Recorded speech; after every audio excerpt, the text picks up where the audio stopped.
주님을 찬양합니다. 주님을 경배하며 하나님으로 인해 즐거워하는 삶으로 이끌어 주시는 성령님께 감사를 드립니다. 매일 이 세상에 보고 듣는 것에 대한 욕심과 부러움, 육신의 정욕으로부터 우리의 마음과 생각이 주님께로 방향이 고정되게 하소서. 수고하고 무거운 짐을 진 우리들을 걱정하지 말고 오라고 하신 예수님, 경제적인 어려움과 질병에 대한 모든 염려를 맡기라고 하신 주님, 빈번하게 일어나는 전쟁과 재난, 그리고 기상재해를 보고 두려워하지 말고 놀라지 말라고 하신 하나님의 말씀이 우리의 힘이 되고 삶의 기준이 되었음을 믿음으로 선포합니다. 우리는 내 눈에 보이는 것을 믿는 사람이 아니라 말씀으로 보여지는 것을 믿는 자입니다. 하나님이 살아계신 것과 하나님을 찾는 자들에게 상을 주신다고 약속하신 그 말씀을 믿습니다. 내 생각과 경험으로 살아가는 것이 아니라 성령님의 인도함을 받는 멋진 삶을 살게 하소서. 복음의 기쁨을 전하기 위해 지금 여러 나라로 가 있는 선교팀과 또 떠날 선교팀, 그리고 유년부 여름 성경학교에 성령님께서 함께하여 주셔서 감사합니다. 안전하고 아름다운 주님과의 동행이 되기를 기도합니다. 여름 기도 부흥회를 통해 성령님과 교우들이 더욱 강한 세겹줄로 되기를 소망합니다. 우리의 내면이 먼저 예수 그리스도 안에서 바로 서게 하소서. 7만 시간 기도 운동이 아름답고 안전한 예배당 보수 공사의 기초가 되게 하소서. 아름답게 변화될 예배당을 상상하며 주님께 먼저 감사를 드립니다. 7.14 연합기도 대성회를 통해 이 땅에 하나님의 공의와 정의가 성취되기를 기도합니다. 담임 목사님을 위해 기도합니다. 주님이 주시는 지혜와 분별력과 기름 부음으로 사람들을 만나고 일을 결정하게 하소서. 매일 새 힘을 주시옵소서. 인생의 광풍을 만났을 때라는 말씀을 선포하실 때 주님의 임재로 가득 차게 하소서. 더브릿지 찬양대의 찬양을 통해 주님과 우리의 마음을 연결하게 해주셔서 감사합니다. 예배를 위해 수고하시는 주차팀, 예배 안내팀, 방송실 여러분들을 축복하여 주시고 더 큰 위로와 은혜를 허락하여 주시옵소서. 살아계셔서 우리를 지키시고 보호하시고 인도하시는 예수님의 이름으로 기도합니다. 아멘.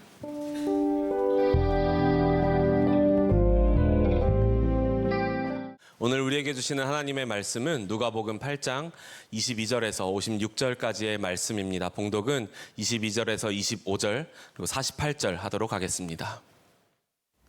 어느 날 예수께서 제자들과 함께 배에 오르셔서 그들에게 말씀하셨다. 호수 저쪽으로 건너가자. 그들이 출발하여 배를 저어가고 있을 때 예수께서는 잠이 드셨다. 그런데 사나운 바람이 호수로 내리불어서 배에 물이 차고 그들은 위태롭게 되었다. 그래서 제자들이 다가가서 예수를 깨우고서 말하였다. 선생님, 선생님, 우리가 죽게 되었습니다. 예수께서 깨어나서 바람과 성난 물결을 꾸짖으시니 바람과 물결이 곧 그치고 잔잔해졌다. 예수께서 그들에게 말씀하셨다. 너희의 믿음이 어디에 있느냐? 그들은 두려워하였고 놀라서 서로 말하였다. 이분이 도대체 누구시기에 바람과 물을 호령하시니 바람과 물조차도 그에게 복종하는가? 그러자 예수께서 그 여자에게 말씀하셨다. 딸아, 내 믿음이 너를 구원하였다. 평안히 가거라. 아멘. 하나님의 말씀입니다. 다 함께 자리에 앉겠습니다.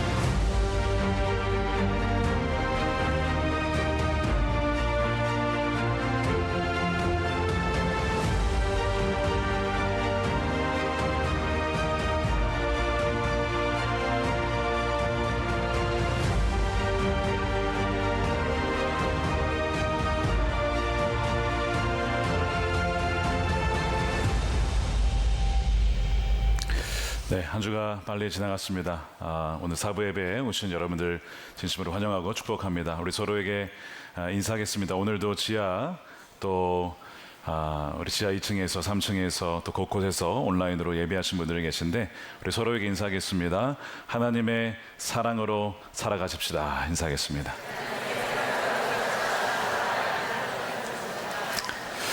네, 두 가지 광고를 다시 한번 드립니다. 이번 주간은 연합 기도 주간입니다. 월요일부터 목요일까지 우리 바로 이곳에서 저녁 7시 반에 우리 함께 여름에 말씀 붙잡고 기도 부흥회가 있겠습니다. 여러분 꼭 참여해 주셔서 함께 기도하시면 좋겠고, 금요일과 토요일은 잠실체육관에서 한국교회가 연합하여 함께 기도합니다. 금요일이든 토요일이든 가능한 시간에 오셔서 우리 함께 예배했으면 좋겠습니다.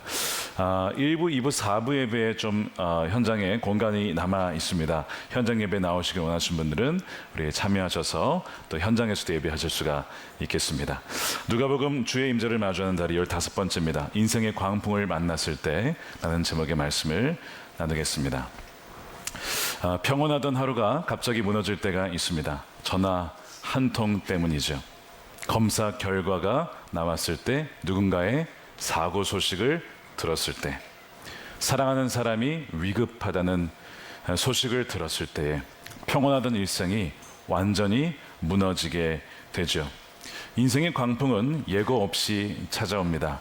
우리에게 준비할 시간을 주지 않고 찾아온다는 특징을 갖고 있습니다. 1974년에 퓰리처상을 받은 어니스트 베커라는 심리학자가 죽음의 부정이라는 책을 썼어요. 절판됐다가 최근에 다시 나오기 시작했는데요. 거기에 보면 이런 얘기를 합니다. 사람은 누구나 삶의 평온한 표면 아래에 두려움의 진동을 숨기며 산다는 겁니다. 뭔가 두려움이 있는데 그것을 애써 무시하려 한다는 겁니다. 어떤 식으로 할까요? 자신의 업적을 세움으로, 명예에 의존함으로, 혹은 어떤 영웅 체계를 만들어서 불멸의 상징을 만들어서 내가 거기 안에 있으면, 그거 붙잡으면 난 괜찮을 거야, 이렇게 애써 무시한다는 거예요. 그런데 여러분, 과연 그것이 영원할까요? 그렇지 않다는 것이죠. 하나하나 무너져 갈 때 결국 그 두려움을 직면하게 된다는 겁니다. 몇 년 전에 돌아가신 분인데 팀 켈러라는 목사님도 고통에 답하다라는 두꺼운 책을 쓰셨어요. 참 좋은 책인데 너무 두꺼워서 많은 분들이 잘 읽질 못하는데 한번 읽어보시면 좋겠습니다.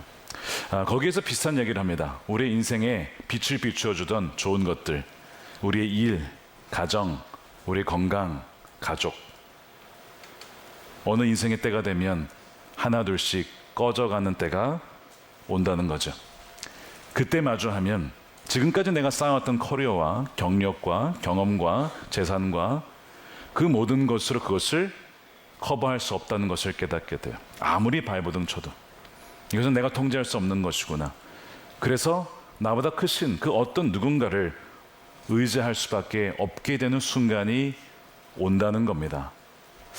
여러분, 이것을 성경은 광풍이라고 이렇게 묘사했습니다. 윈스톰이죠. 광풍이 온다는 거예요.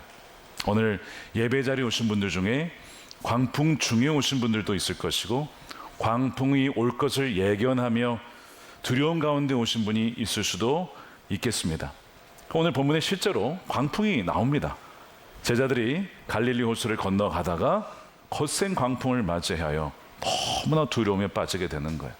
자, 그런데 오늘 본문의 길이가 굉장히 깁니다. 우리가 이 부분만 읽었지만 8장 거의 전체를 잡았는데 이유가 있습니다. 그 풍랑의 이야기 이후에 세 가지 전혀 다른 이야기가 나오지만 가만 보면 본질은 같습니다. 우리의 인생에 마주하는 광풍의 세 가지 모습이에요. 어떤 모습으로 나타납니까? 하나는요, 영혼을 파괴하는 어둠의 광풍으로 다가오고, 하나는 우리의 몸을 무너뜨리는 질병의 광풍으로 다가오고, 또 하나는 사랑하는 사람을 빼앗아가는 죽음의 광풍으로 찾아온다는 거예요. 자, 이 세 가지를 함께 살펴볼 텐데, 먼저 이 이야기 시작을 한번 보겠습니다. 여러분, 2주 전에 씨 뿌린 자의 비유 기억나십니까? 두 번째 밭이 뭐였죠? 이 새가 벌써 쪼아갔네, 말씀을. 큰일 났네. 길가 돌밭이잖아요, 그렇죠? 네, 돌밭. 돌밭의 특징이 뭐였습니까? 네, 쪼아갔으니까 제가 그냥 얘기할게요. 자, 두 번째 특징이, 자, 시련 때문에 처음에는 말씀을 기쁨으로 받아요. 은혜도 받아요. 근데 시련이 다가오면 시련 때문에 뿌리가 없어서 말라버리는 겁니다. 자, 이 말씀을 하셨는데 뭐가 다가온다고요? 풍랑이 다가온다고 했죠. 그러니까 이게 지금 다 이어지는 이야기예요. 씨 뿌린 자의 비유 이후에 이 풍랑의 이야기와 이 세 가지 이야기가 다 별개가 아니고 다 이어지는 이야기입니다. 무슨 이야기일까요? 우리는 과연 시련 속에, 그 풍랑 속에, 그 광풍 속에 과연 우리는 믿음을 지키는 자이냐 아니냐, 그것을 보게 된다는 거예요. 자, 그래서 이제 이 제자들이 어떤 이야기를 듣냐면 예수님께서 호수 건너편을 건너가자 얘기를 하세요. 누가 얘기하셨다고요? 예수님이. 그래서 건너가게 됩니다. 자, 그래서 건너가던 중에 그 갈릴리 호수에서 광풍을 만나는 거예요. 여러분, 잘못된 선택해서 광풍을 만난 게 아니에요. 말씀에 순종해서 갔는데 광풍을 만났습니다. 이런 일이 있다는 거예요. 무슨 의미일까요? 우리가 믿음으로 살아도, 하나님 따라 살려고 해도 광풍을 만날 수 있다. 믿음으로 산다고 해서 우리 삶에 광풍이 없는 것이 아니라, 믿음이 있으니까 저 사람의 삶에서는 어려움이 없을 거야, 피해가야지, 그런 일은 없다는 거야. 믿음으로 살아도 여전히 우리는 이 깨어진 세상에 살고 있기 때문에 그 광풍을 그대로 맞게 되는 날이 있을 수 있다는 거죠. 자, 여러분, 이 광풍을 맞이한 자들이 누굽니까? 베드로와 안드레와 요한과 그냥 평생을 물에서 살았던 사람들이에요. 광풍을 뭐 한두 번 만났겠습니까? 그 정도 광풍이야 늘 있는 일이지. 저와 같은 뱃사람이 아닌 사람들이야 그런 거 만나면 이거 뒤집어지는 거 아니냐고 막 그럴 텐데, 그들은 평생을 뼈를 거기에서 보낸 사람들입니다. 그래서 그런 광풍을 만났을 때 웬만해서는 놀라지 않지만 이 광풍은 달랐던 것 같습니다. 어느 정도로냐면 위태로워서 죽을 지경에 처하게 되었다는 거예요. 23절 보십시오. 사나운 바람이 호수로 내리불어 배물이 차고 그들은 위태롭게 되었다. 그들의 경험과 기술을 뛰어넘는 위험이 찾아왔다는 거예요. 그래서 이 제자들이 뭐라고 합니까? 선생님, 선생님, 우리가 죽게 되었습니다라고 예수님을 찾게 됩니다. 말씀드린 것처럼 우리의 경험과 우리의 지식을 뛰어넘는 광풍이 찾아올 때, 이거는 내가 통제할 수 없어. 두려움이 확 밀려오죠. 근데 여러분, 그거 아십니까? 더 큰 두려움이 있어요. 뭐냐면 이 광풍이 아니라, 이 광풍 속에 하나님은 뭐 하시는 것일까? 하나님의 침묵이 더 이들을 흔들게 만듭니다. 파도는 높아지고 있습니다. 물은 계속 배 안으로 들어오고 있지만, 여러분, 주님 뭐 하고 계십니까? 거기서 주무시고 계시는 거예요. 이게 말이 됩니까? 아니, 지금 배가 침몰하기 직전이에요. 뻔히 보여요. 이렇게만 가면 얼마 안 있어서 우린 다 죽는 거라고.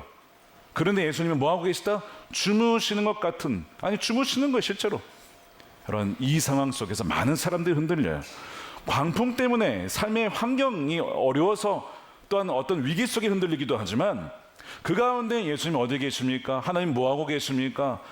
기도해도 전혀 변화 없는 이 상황이 우리의 믿음을 흔들게 된다는 거죠. 여러분 시편을 읽다 보면요, 하나님을 찬양하고 감사하고 여호와는 선하십니다, 인자하십니다, 이런 고백들이 굉장히 많죠. 근데 가만히 읽어보면 어떤 표현들이 또 많이 나오는지 아세요? 어찌하여 이런 일이 있습니까? 어찌하여 의인이 고난을 받고 악인이 형통합니까? 언제까지입니까? 이런 표현들이 많아요. 예를 들어 시편 44편에 보면 고라 자손의 시인데, 주님 깨어나십시오. 어찌하여 주무시고 계십니까? 깨어나셔서 영원히 나를 버리지 말아 주십시오. 지금 이 시편 기자가 느끼는 것은 하나님이 나를 버리신 것 같다는 거죠. 광풍 속에 하나님의 침묵이 사실은 더 사람들을 두렵게 만드는 것일 수 있다는 거예요. 근데 여러분, 근데 사실 이것은 믿음이 없어서라기보다 믿음이 있기 때문에 그 고난 중에도 여전히 하나님께 나아가는 거예요. 믿음이 없으면 이런 얘기 하겠습니까? 믿음이 그래도 남아 있으니까 그 시련 중에 떨어져 나가기보다는 하나님께 나아가서 묻는 것이죠. 믿음이 없으면 묻지도 않습니다. 기도하지도 않습니다. 어떤 광풍은 하나님께서 물론 잠재워 주시기도 하시지만, 어떤 광풍은 주님께서 광풍을 잠재워 주시기보다 그 광풍을 함께 지나갈 수 있는 사람을 보내주시기도 하세요. 그래서 물이 차오를 때에 함께 그 물을 맞이하며 비를 맞으며 그 배를 그 안에서 고군분투할 수 있는 그 믿음의 동역자를 보내주심으로 그 광풍을 지나가게 하시기도 합니다. 우리 교회의 중보기도 제목들을 보면 참 많은 들이 아프기도 하고 사업의 실패와 어려움 때문에 기도 제목을 내놓아요. 그러면 우리가 언제 기도합니까? 우리가 새벽에도 기도하고 화요 중보기도 때 기도하고 금요 심야 기도에 오시면 특별히 그때는 우리 성도들이 구체적인 기도 제목 가지고 기도해요. 최근에 어떤 분이 사업에 참 어려움을 맞이했는데 우리가 함께 기도했는데 그 다음날 바로 응답이 됐어요. 중동 길이 막혀 있다가 뚫려서 사업이 열리게 되었다는 그 감사 응답이 바로 온 적도 있었습니다. 이렇게 우리가 어려운 시기를 함께 지나갈 수 있는 동역자가 있다는 것이 얼마나 감사한지 모릅니다. 여러분들에게 이러한 동역자가 있게 되기를 축복합니다. 바로 이 교회가 여러분들의 동역자가 되어주기를 원합니다. 제자들이 죽게 되어서 예수님을 깨웁니다. 선생님 우리가 죽겠습니다. 여러분 질문 하나 해보겠습니다. 예수님이 왜 거기에서 잠이 드셨을까요? 예수님도 사람이신지라 너무 고단하셔서 피곤하셨던 것 같습니다. 그런데 두 번째 이유가 있어요. 예수님이 거기서 주무셨다는 것은 이런 의미가 있습니다. 그 어떠한 광풍도 하나님 손 밖에서 일어나는 일은 없기에 절대적인 신뢰 속에 주무신 것이죠. 이 놀라운 하나님의 평강이 여러분들에게 부어지게 되기를 축복합니다. 풍랑 속에서도 잠들 수 있는 믿음, 여러분 이것은 진짜 그냥 믿음으로는 되지 않죠. 진정 나의 하나님 아버지, 풍랑도 잠재워질 수 있는, 아니 그 풍랑과 함께 그것을 이겨나가게 하실 수 있는 하나님을 믿을 때만 가질 수 있는 평안입니다. 주님은 그래서 그 안에서 주무셨던 거예요. 그런데 많은 경우에 이런 믿음이 별로 없죠. 예수님을 제자들이 뭐라고 부르고 있죠? 지금 선생님이라고 부르고 있어요. 그러니까 아직 예수님을 이 온 파도와 바람을 잠재울 수 있는 분으로 여기지 않습니다. 그래서 그냥 선생님이라고 부르는 거예요. 그렇게 되면 우리의 인생의 풍랑을 우리가 어떻게 보게 되냐면 예수님보다 하나님보다 그 풍랑이 훨씬 더 커 보이는 거예요. 한번 생각해 보세요. 지금 여러분들이 마주하고 있는 풍랑이 더 커 보입니까? 예수님이 더 커 보입니까? 예수님이라고 고백하는 분도 있지만 풍랑이 더 큰 것처럼 보일 때도 많지 않습니까? 바로 제자들이 정확하게 그 모습이었다는 거예요. 흔들어 깨웁니다. 그때 예수님을 찾는 거예요. 예수님이 깨어나세요. 깨어나셔서 이 바람과 바다를 꾸짖으세요. 그러자 이 바람이 잠잠해지고 광풍이 사라지고 또한 갈릴리 호수가 잠잠해집니다. 한 초대 교부가 이 본문을 가지고 이 장면을 이렇게 묘사했어요. 잠들어 계신 예수가 깨어나시고 깨어있던 바다는 그의 명령으로 잠에 든다. 멋진 표현이죠. 예수님이 깨어나시자 깨어있던 바다가 잠이 들었다는 거예요. 주님이 여러분들과 함께 하심으로 말미암아 여러분의 인생의 광풍이 잠드는 놀라운 기적이 일어나게 되기를 축복합니다. 방향이 바뀌게 돼요. 예수님이 일어나시고 바다는 잠이 드는 것이죠. 자, 근데 이 상황 속에 예수님이 제자들에게 이런 얘기를 하십니다. 자, 이것이 이제 우리들에게 주신 말씀 중에 하나입니다. 25절에 예수께서 그들에게 말씀하셨다. 너희의 믿음이 어디에 있느냐. 자, 예수님은 너희의 믿음이 없다라고 말씀하지 않으시고 어디에 있느냐라고 말씀하셨어요. 둘의 차이가 뭘까요? 전자는 아예 없는 것이고 후자는 있는데 왜 그 믿음을 사용하지 않느냐. 주님이 우리에게 믿음이 있다고 하시는 거예요. 근데 그 믿음을 왜 여기에 사용하지 않느냐. 내가 너희와 함께 있음을 너희가 알면서도 왜 두려워 떠느냐라고 말씀하시죠. 이것이 지금 우리에게 주신 말씀 아닙니까? 여러분의 믿음은 어디에 있습니까? 정말 주님께 있습니까? 지금 여러분의 그 광풍과 풍랑 속에서 믿음을 사용하고 계십니까? 아니면 그 풍랑 때문에 그 믿음을 잃어버리셨습니까? 오늘 이 말씀으로 잃어버렸던 여러분들의 믿음이 회복되게 되기를 축복합니다. 그래서 예수님은 믿음이 어디 있느냐라고 하면서 이제 이 세 가지 이야기를 통해 예수님이 누구신지를 제자들에게, 사람들에게 더 분명하게 보여주시는데 그 첫 번째 사건이 바로 거라사 광인을 만나는 사건입니다. 자, 예수님이 왜 호수 건너편으로 가자고 하셨을까? 거기에 갔을 때 거기에 귀신 들린 사람이 있었어요. 자, 그 땅은 요단 동편 땅이기 때문에 과거에 모세가 므낫세 반지파에게 줬던 땅이지만 이제는 잃어버린 땅입니다. 그러니까 이방 지역에 예수님이 선교를 가신 거나 마찬가지죠. 그 땅에 갇혀서 만난 사람이 귀신 들린 사람이에요. 자신을 학대하고 자신의 인생을 파괴하고 옷을 벗고 입을 수도 없어요.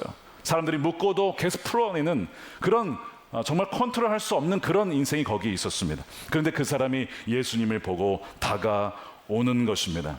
여러분, 분명한 것은 정신질환과 귀신 들림은 구별이 되어야 된다는 거예요. 정신질환은 치료를 받죠. 약물 치료도 받고 상담도 받고 그렇게 치료가 필요한 것입니다. 약을 먹는다고 해서 내가 믿음이 없나? 그렇게 자책하실 거 없습니다. 주님께서는 또한 약물로도 치료하실 때가 있어요. 근데 여기서 말하는 건 이 사람이 정신질환이 아니라 귀신 들린 사람이라고 분명히 말씀하고 있습니다. 목회를 하다 보면 악한 영의 역사를 만날 때가 있죠. 제가 저희 교회 이야기이기 때문에 자세히 말씀드리기가 없지만 굉장히 자주, 상당히 자주, 특별히 금요 성령 집회나 이런 심야 기도에 기도할 때에 나타납니다. 특별히 강력한 성령의 역사가 나타나는 수련회나 세미나에서 나타나기도 합니다. 최근에도 여러 번 있었어요. 보통 귀신은요, 자신의 정체를 드러내지 않습니다. 드러내지 않고 그 사람을 파괴하는 것이 목적이기 때문에. 그런데 강력한 성령의 역사나 말씀 때문에 드러날 때가 있어요. 자신의 정체가 드러납니다. 이 드러나면 사실 진 거예요.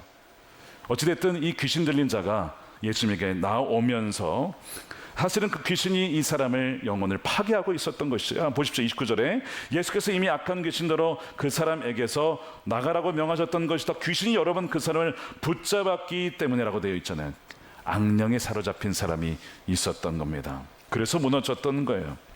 근데 오늘 이 본문이 말하고자 하는 것은 이 귀신이 중요한 게 아니라 그 군대 귀신도 쫓아낼 수 있는 주님의 권세를 말하고 있습니다. 제자들은 이분이 누구신가 잘 모르지만 그러나 오히려 귀신은 잘 알고 있었어요. 28절에 예수님이 누구라고 말합니까? 그가 예수를 보고 소리를 지르고 앞에 엎드려서 큰 소리로 말하였다.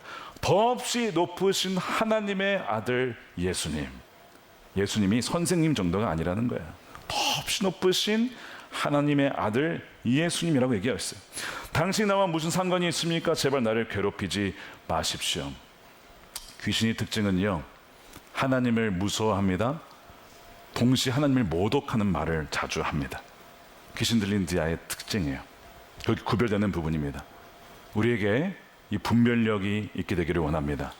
그리고 악한 영을 쫓아낼 수 있는 예수님의 권세와 이름으로 쫓아낼 수 있는 권능이 사실 믿는 자에게 이미 주어졌음을 믿는 여러분들 되시길 축복합니다. 그래서 이제 예수님이 쫓아내요. 결국 쫓아내서 이 사람이 살아나게 되죠. 야, 아무도 그를 컨트롤할 수 없었는데 이제는 그가 완전한 자유함을 얻고 이제는 쇠사슬에서 풀려나고 이제는 정말 새 사람이 됩니다. 옷을 입고 온전하여 예수님의 발치에 앉아있고 나중에는 동네마다 가면서 예수님을 증언하는 전도자가 되었다는 것입니다. 주님은요 지금도 이런 놀라운 구원의 역사, 회복의 역사를 일으키시는 분이라는 사실입니다. 2025년 1월에 크리스티애니티 투데이라고 하는 잡지가 있습니다. 미국에. 거기에 한 간증이 실렸어요.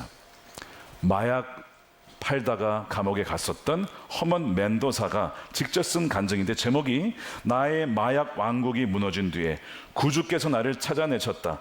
Then my Savior found me. 주님께서 나를 찾아내셨다. 나를 구원하셨다. 나를 만나주셨다. 이런 간증이에요. 무슨 얘기냐면 이 사람이 코카인 마약을 팔았습니다. 얼마나 돈을 많이 벌었는지 수백만 불을 벌었어요. 어마어마한 집을 사고 차를 타고 그렇게 살다가 마음 한켠에는 두려움이 있었죠.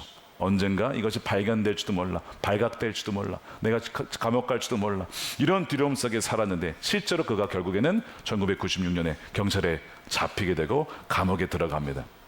감옥에 들어가서 하나님에 대해서 알게 되지만 그가 회개한다고 한 것이 뭐였냐면 딜을 한 거였어요. 저를 풀어주시면 제가 술도 끊고 마약도 끊고 살겠습니다. 하나님이 정말 얼마 안 있어서 그걸 풀어줬습니다. 근데 그 본질이 안 바뀌었잖아요. 또 마약에 손을 대가지고 다시 감옥에 잡혀 들어갈 때에 차에 뛰어내려서 죽으려고 했던 그 사람이 이 멘도사입니다. 그렇게 이제 두 번째 감옥에 들어왔는데 하나님은 이를 포기하지 않았어요. 많은 사람들은 그 사람은 그렇게 감옥에서 썩다가 그냥 죽어야 돼 이렇게 생각을 했을 거예요. 주님의 계획은 그게 아니었습니다. 이 사람도 살려내는 거였어요. 누가 거기 있었는지 아십니까? 그의 형이 또 있었어요. 그러니까 형제가 다 감옥에 있었어요. 기가 막힌 가정이죠. 근데 형은 이미 예수님 믿고 변화된 상태였습니다. 동생이 너무 안타까워서 이 동생을 예배당으로 데려가요. 말씀을 두 군데를 듣는데 하나는 시편 139편을 듣습니다. 이런 말씀이 있었어요. 여호와여 주께서 나를 살펴 보셨으므로 나를 아십니다. 이 말씀을 듣는데 자기가 죄인이라는 걸 깨닫게 된 거예요. 하나님이 나를 아시고 나의 죄의 악을 다 아시지. 근데 여기서 끝났으면 괴로웠을 텐데 그 다음 말씀이 로마서 5장 8절이었어요. 우리가 아직 죄인 되었을 때에 하나님께서 자신의 아들을 대신 죽게 하심으로 우리를 향한 하나님의 사랑을 확증하셨다는 이 말씀이 그의 마음 가운데 확 다가와요. 그러면서 회개의 영이 막 터져 나오는 겁니다. 제가 죄인입니다. 제가 잘못했습니다. 이렇게 고백하는데 그의 간증이 뭐라고 되어 있냐면 어둠이 악한 영이 내게서 떠나가는 것이 느껴졌다는 거예요. 이게 무슨 역사였다는 거예요? 이 귀신의 역사입니다. 물론 다 모든 죄가 귀신의 역사라고 볼 수는 없지만 이 사람은 특별히 그 악한 영에 사로잡혀 있었던 거예요. 그래서 마약에 도박에 온갖 쾌락에 빠져 있었던 것이죠. 근데 악한 영이 떠나가는 것이 느껴지고 마음에 환한 빛이 비춰지더라는 거예요. 그가 자신의 인생을 주님께 드리기로 합니다. 몸은 여전히 감옥에 있지만 그의 영혼은 변화되게 된 거예요.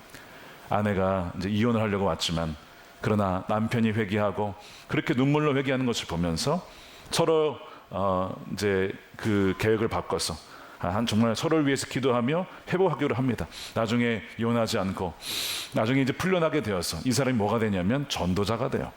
누구를 위해? 마약에 빠져 있는 친구들에게.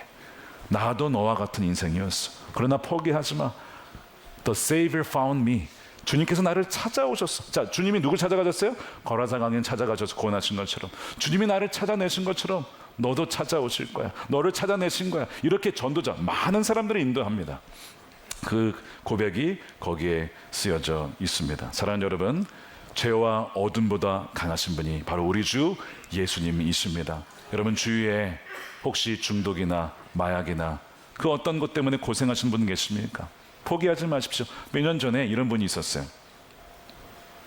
자신의 가족 중에 심한 중독에 빠진 친구가 있었다는 거예요. 자신의 동생이라는 거예요. 기도해 달라는 거예요. 그래서 그를 위해서 기도해 드렸어요. 수년이 지났습니다. 어떻게 되었을까? 어느 날 웬 남자랑 같이 왔어요. 보니까 그 남동생이 온 거예요. 교회에 와서 회개하고 중독을 끊고. 주님께서 어떻게 하신 겁니까? 그 흉악의 결박을 끊어내셔 주신 것이죠. 물론 유혹은 여전히 있지만 하나님께서는 회복의 놀라운 역사를 허락해 주신 것입니다. 이게 옛날 이야기가 아니라 지금 오늘날에도 벌어질 수 있는 일입니다. 여러분 꼭 기억하실 것은 우리가 특별히 선교하려고 할 때에 정말 하나님이 일을 하려고 할 때에 거센 풍랑이 올 수 있어요. 악한 사단마귀가 막을 수 있어요. 여러분 두려워하지 마십시오. 전진하셔야 됩니다. 제가 잊을 수 없는 간증이 하나 있습니다. 10년 전에 2016년에 제가 이민교회를 섬길 때 그 교회 역사상 26년간 해외 선교를 한 적이 없었다고 해요. 그래서 우리가 이제 선교 헌금 약정을 해야겠습니다. 근데 재정 상황이 넉넉하지는 않았습니다. 그래도 하나님 마음에 해야 된다. 마음이 들어서 이제 그 주일날 헌금 약정을 하는 날이 다가왔어요. 토요일이 되었어요. 바로 전날이죠.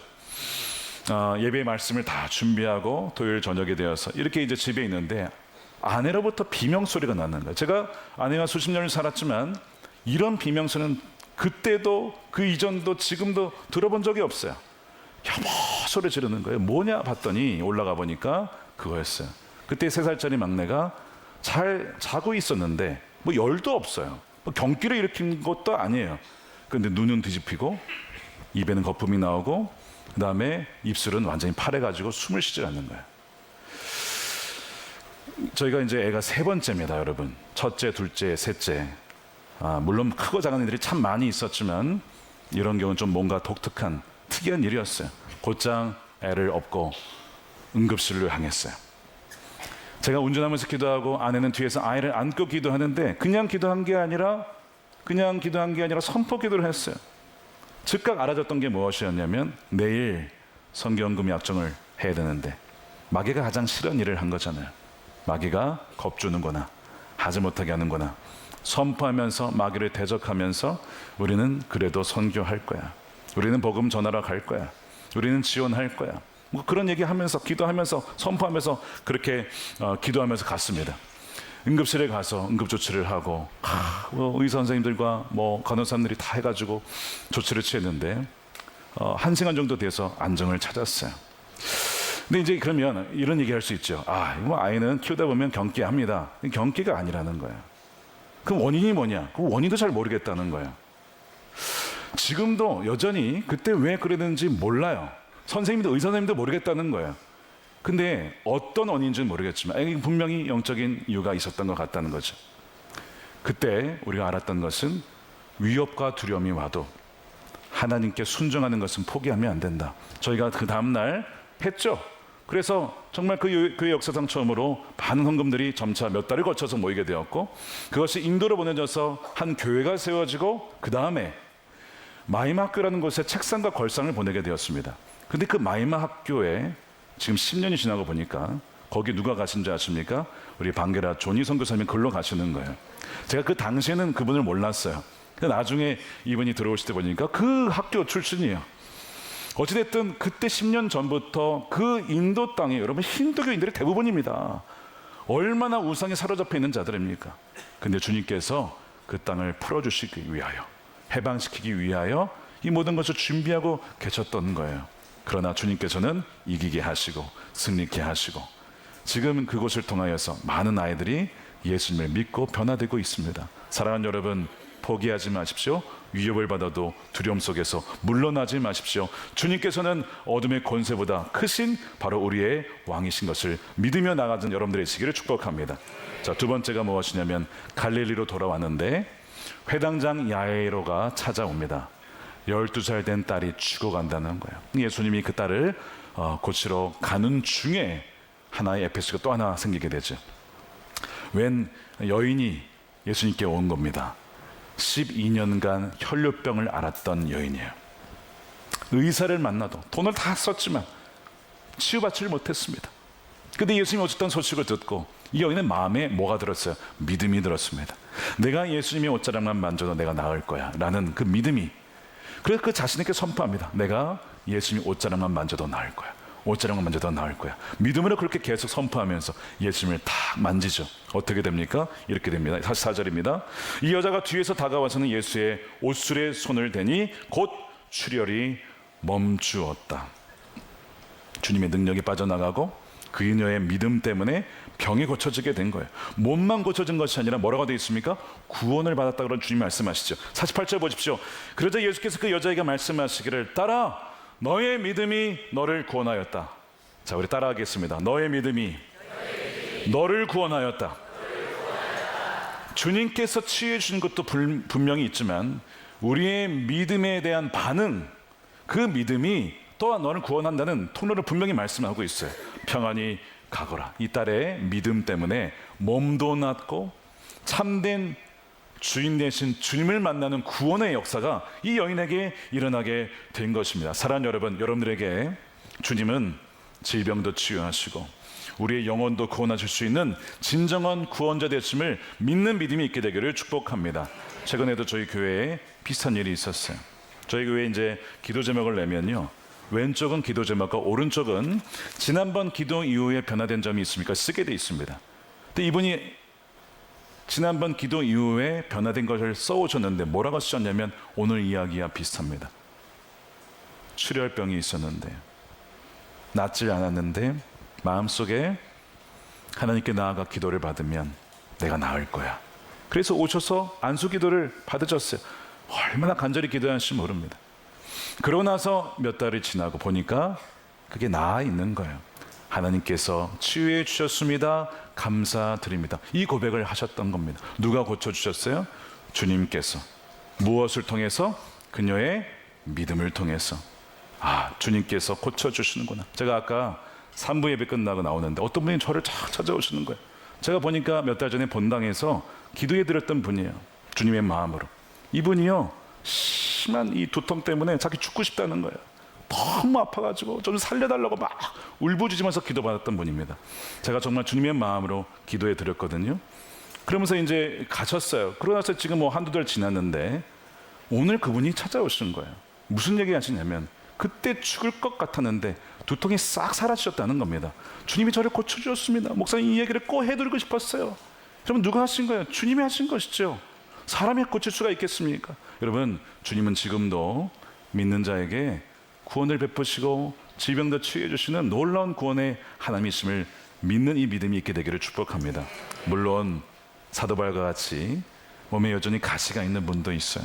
여러분, 주님의 은혜는요, 질병의 치유를 통해서 나타나기도 하지만 그 질병 중에서도 끝까지 주님을 신뢰할 수 있는 믿음의 형태로 그렇게 은혜가 나타나기도 합니다.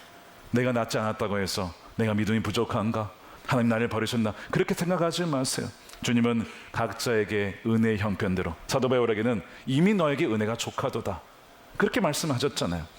그러나 분명한 것은 주님은 치유하여 주시고 또 우리에게 은혜를 베풀어 주시고 무엇보다도 저와 여러분과 함께 하시는, 풍랑 중에서도 함께 하시는 주님이심을 그 믿는 그 믿음이 우리에게 있어야 된다는 것입니다. 이제 마지막입니다. 야이로의 집으로 향하던 중에 여인을 만났는데 야이로의 집에서 소식이 왔어요. 딸이 죽었다는 거예요. 좀 더 빨리 갔으면 살았을 텐데, 내가 좀 더 딸을 위해서 뭔가 해줬더라면 살았을 텐데, 이런 후회가 들지 않았을까요? 여러 가지 상황들 때문에. 근데 주님께서 야이로에게 이런 얘기를 하시는 거예요. 50절입니다. 예수께서 들으시고 회당장에게 말씀하셨다. 두려워하지 말고 믿기만 하여라. 딸이 나을 것이다. 이건 정말 믿어지지 않는 얘기죠. 아니, 죽었는데 어떻게 살았나요? 죽은 딸에게 가서 소녀야, 아이야, 일어나라. 다른 본문에 보면 달리다굼이라고 되어 있죠. 그 아이가 깨어납니다. 영이 돌아옵니다. 자, 지금 이 세 가지 본문이 다 뭘 보여주고 있습니까? 그분은 누구신가라는 질문에, 그분은 악한 어둠의 권세도 이기실 수 있는 분이시고 풍랑도 잠재우시고 또한 질병을 치유하시며 심지어 죽은 자도 살리시는 분이시다 라는 것을 지금 누가복음은 이 계속 우리에게 반복적으로 다양한 형태의 광풍 속에서 주님이 누구신가를 보여주고 있는 것입니다. 우리에게 이 분명한 예수님의 모습에 대한 그 믿음이 있게 되기를 축복합니다. 자, 말씀을 마무리하면서 어떤 분은 여전히 이런 마음이 있을 수 있어요. 알겠습니다. 주님이 누군지 알겠지만 여전히 제 삶에 광풍이 사그라들지 않습니다. 야이로의 딸은 살아났지만 제 딸은 살아나지 못했습니다. 제 자녀는 살아나지 못했습니다. 라는 분이 있어요. 목회를 하다 보면 정말 죽을 뻔한 위기에서 살아난 경우가 있어요. 그런데 죽을 뻔한 위기에서 정말 가족과 이별을 해야 하는 성도들도 있습니다. 우리 공동체에도 자녀를 잃어버린 분들이 많아요. 그럼 무엇으로 위로할 수 있겠습니까? 저희 아버님의 막내 딸, 제가 태어나기 전에 그 사랑한 딸을 먼저 보냈을 때 무엇으로 위로할 수 있겠습니까? 무엇을 위한 연단일까요? 이런 생각 들지 않았을까요? 제가 몇 주 전에 형론 집회 때 말씀드렸지만 아버님 그거 어떻게 이기셨어요? 아버님이 하셨던 말씀이 하나님의 말할 수 없는 은총으로 은혜로 이겨낼 수 있었단다. 말할 수 없는 은총으로. 이건 말로 설명이 안 되는 거예요. 말로 설명할 수가 없어. 내가 이겨낸다고 이겨내는 게 아니에요. 그냥 붙잡아 주시는 주님의 은혜로 살아났다. 이겨낼 수 있었다. 그 얘기를 하셨던 것을 저는 잊을 수가 없습니다. 그리고 교회에도 최근에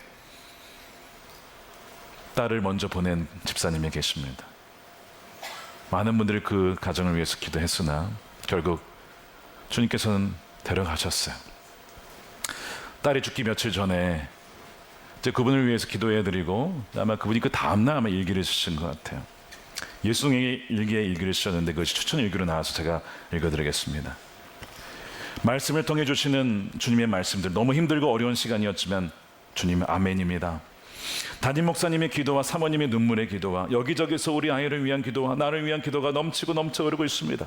그래서 이렇게 살아내고 있습니다. 이 상황들이 너무나 이해되지 않지만 그럼에도 주님은 옳으십니다. 주님은 선하십니다. 이 고백이 너무나 분명합니다. 주님 함께 해주세요. 어떠한 길로 인도하시든 주님이 함께 하심을 믿습니다. 주님 사랑합니다. 주님 감사합니다. 저는 이 일기를 읽는데 말을 이을 수가 없었습니다. 어떻게 이런 고백을 할 수 있을까요? 여러분 이분의 믿음이 정말 견고해서 그랬을까? 아니요. 주님이 그 풍랑 중에도 함께 하셨기에 그 믿음을 붙잡아 주셨기에 이 고백을 할 수가 있었던 것이죠. 여러분 이것이 광풍 속의 믿음입니다. 믿음은 모든 일을 이해하는 능력이 아니라 이해되지 않지만 비 안에서 우리와 함께 하시는 주님을 누구신가를 붙잡게 되는 것이 바로 그 믿음인 것이죠. 우리는요 아직 부활을 누리지 못합니다. 우리는 십자가와 부활 사이에 이미와 아직 사이에 살고 있어요. 그래서 놀라운 기적도 있지만 그러나 우리는 죽음을 맞이합니다. 모든 사람은 결국 다 죽게 돼요. 그런데 우리에게 소망이 없는 것일까요? 여러분 그렇지 않습니다. 오늘의 이야기는 갈릴리 호수에서 끝나지 않아요. 궁극적인 풍랑을 주님이 직접 마주하시게 됩니다. 거기 어디죠? 골고다 십자가입니다. 그 십자가에서 궁극적인 광풍을 맞이하십니다. 죽음이라고 하는 사망 권세를 그분이 직접 맞이하시죠. 원래 그걸 누가 맞이해야 되는 겁니까? 우리가 맞이해야 되는 거였어요. 그 모든 질병과 질고와 그 모든 것을 다 우리가 받아야 했건만 주님이 그 십자가에서 받으심으로 자신의 성전을 허무시고 사흘 만에 부활하셔서 죽었던 우리도 살리시는, 살아서 믿는 자는 영원히 죽지 않은 영원한 생명과 부활을 우리에게 약속해 주셨고 첫 열매로 우리에게 확증을 주신 것입니다.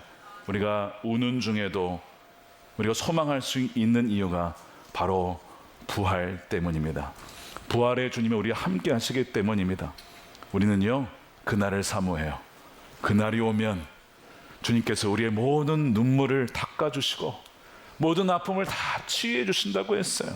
그래서 우리가 기도하는 겁니다. 마라나타 주 예수여 어서 오시옵소서. 사망과 슬픔의 권세에 사로잡힌 우리를 풀어주십시오. 우리가 그렇게 기도하는 것이고 그날이 오려면 복음이 전파해야 되기 때문에 우리가 선교하며 땅끝까지 이르러 복음을 증거하는 것입니다. 사랑하는 여러분, 우리 말씀 마무리하면서 풍랑 중에 있는 분이 계십니까? 여러분 믿는다고 해서 모든 풍랑이 곧장 다 사라지는 것은 아닙니다. 물론 주님은 그렇게 하시기도 하시지만 풍랑이 거세게 여전히 존재할 때가 있죠. 그러나 기억하십시오. 그 풍랑 중에도 주님은 여러분과 함께 계시고 여러분의 손을 꽉 붙잡고 계시다는 것입니다. 선장의 주인은 내가 아니라 주님이십니다. 그리고 주님께서 그 풍랑 중에도 주무셨던 것처럼 풍랑 중에도 하나님을 신뢰함으로 말할 수 없는 평강 가운데 살아갈 수 있는 저와 여러분들이 되시기를 주님의 이름으로 축원드립니다. 기도하겠습니다. 우리의 영원한 생명이요 부활되신 예수 그리스도의 크신 은혜와 아버지 하나님의 측량할 수 없는 무한하신 사랑하심과 세상 끝날까지 우리와 영원히 함께 하시겠다고 약속하신 성령님의 가망 없는 교통 내주하심이